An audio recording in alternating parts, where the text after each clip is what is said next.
Welcome to Dialogues for Change. Life is not a void to be filled. It is a plenitude to be discovered.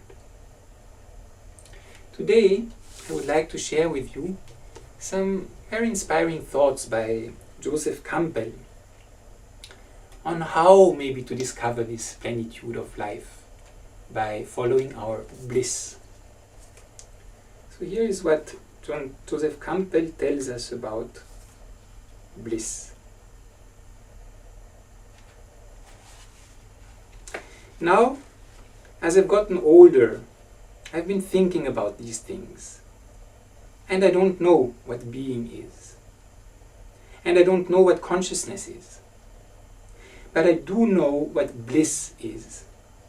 That deep sense of being present, of doing what you absolutely must do to be yourself.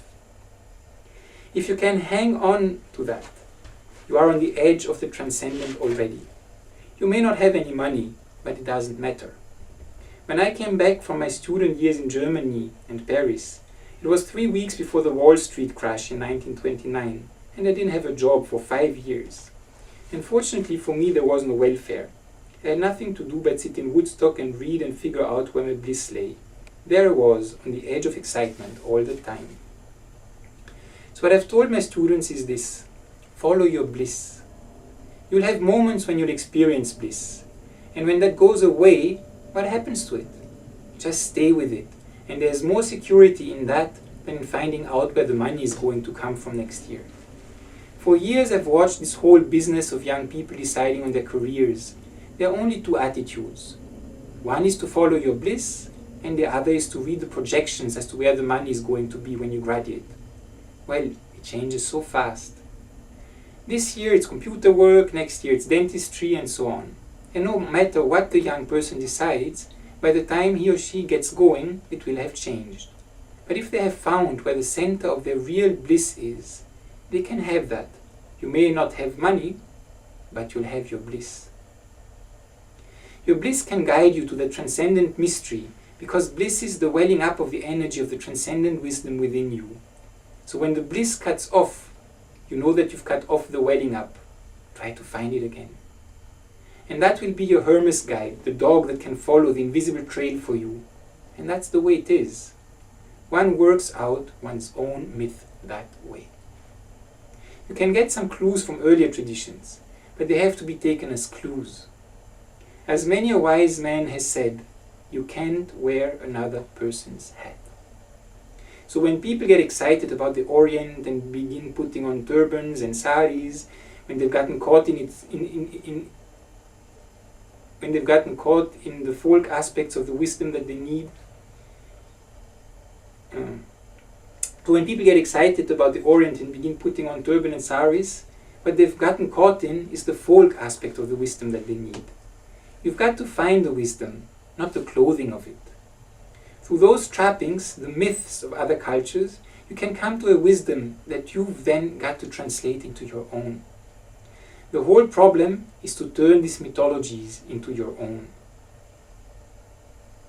My old mentor, Heinrich Zimmer, had a little saying: the best things can't be told. They are transcendent, inexpressible truths. The second best are misunderstood, myths, which are metaphoric attempts to point the way towards the first. And the third best have to do with history, science, biography, and so on. The only kind of talking that can be understood is this last kind. When you want to talk about the first kind, that which can be said, you use the third kind as communication to the first. But people read it as referring to the third directly. The image is no longer transparent to the transcendent. Here is a story that seems to me to embody the essential image of living one's life, finding it, and having the courage to pursue it. It comes from an Arthurian romance, La Quête du Saint Graal, by an anonymous 13th century monk. There's a moment there in Arthur's banquet hall when all the knights are assembled around the round table. Arthur would not let anyone start to eat until an adventure had occurred. Well, in those days adventures were rather normal, so people didn't go hungry for long. They were waiting for this day's adventure, and it did indeed occur.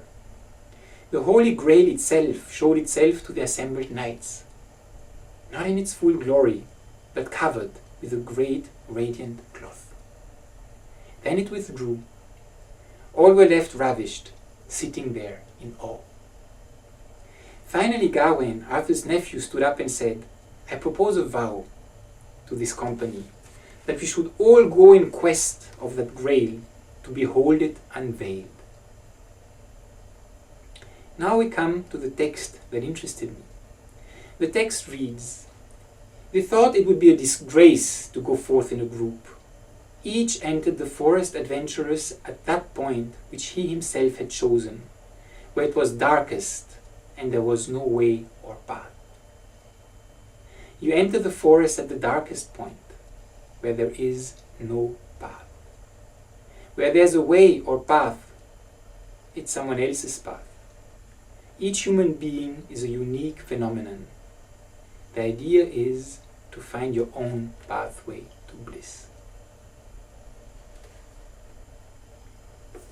I hope you enjoyed these very, very inspiring and deep thoughts by Joseph Campbell on this Saturday, 28th of April 2012.